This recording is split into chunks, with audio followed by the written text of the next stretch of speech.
What's up, my YouTube friends? Just a quick video, because I'm just sitting here at the table at the bench working on something. I actually got the studio getting redone. That I just was just playing around, and I here's what happened. You know my training day Monte Carlo. You guys remember this super early custom that I did. Um, I've had these 8 millimeter wires. And originally, when I did this car, I had the 10 millimeters on there, which really doesn't look too close to the movie car. So I switched it out with these 8 millimeters, and I personally think it looks a lot better. I think that's a lot closer to the actual training day Monte Carlo. But that's not what this is about. This is about a cool way that I wheel swapped this and completely forgot about. And I thought, you know what? I should share that with you guys. It's kind of neat. So that's all this is about. You guys can, wheel swap how you want. I just thought this was kind of a neat idea I wanted to share with you guys. So the reason why this caught my attention is because of how easy and how nice the wheels rolled on this. I've never had press fit LODCs roll this good on any of my customs. So I'm like, hey, how did I do this? So I'm going to show you guys in depth the best I can without making a really long video of how I did this. So check this out, guys. What do you guys think of this? Just real quick, I thought this was kind of neat.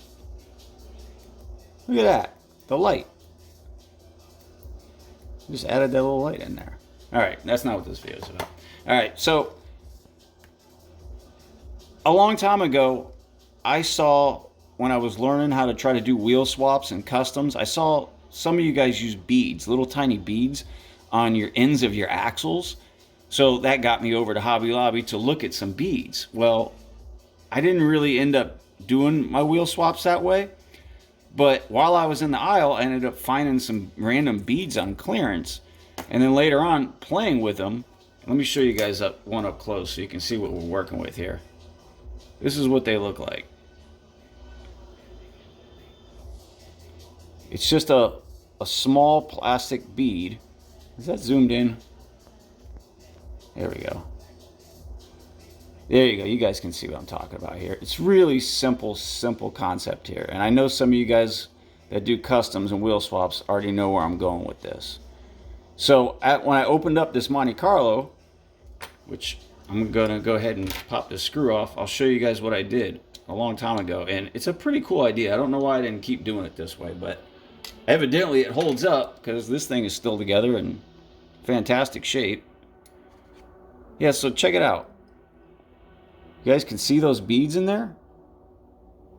How I just sat... let me see if I can pull a wheel off.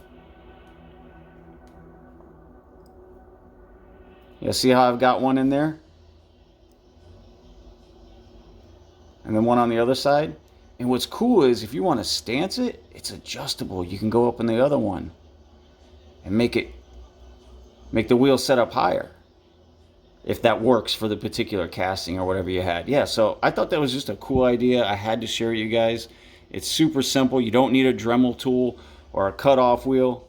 Yeah, you can see I got, these two placed in here. This is a super early custom, so just me learning how to do some different ways of wheel swaps. But you don't need the you don't need a Dremel and any of this axle tubing to cut up, because that's typically what I use on a lot of my wheel swaps. But it's different strokes for different folks, especially for what wheels that you have. Like I said, these are press fit, so typically getting a press fit to roll real smooth through an axle takes quite a bit of work, especially if you really want the car to roll well. This idea rolls real nice, in my opinion. So I think it's a pretty cool idea. I wanted to share it with you guys. Like I said, okay, let's go over the name of these things here. So these particular beads are Miyuki. Gotta zoom in here. Miyuki half Tilla. So you guys can find these at Hobby Lobby. Obviously, I got these on clearance reduced. You get a whole pack of them. These ones are like a gray, like a flat gray. And then I had another pack of them here that were gloss black. I don't know where they went. They disappeared. Oh, no, they're right here. But they're the same thing. I don't think they come in a bunch of different sizes. So, I mean, you guys are seeing what I'm seeing here.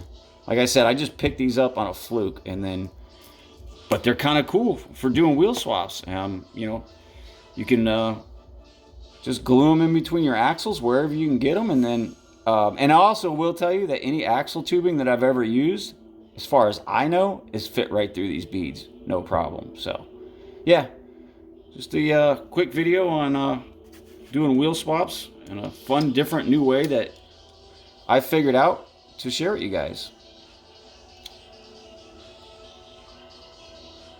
All right, guys, that's it for this one. Take it easy.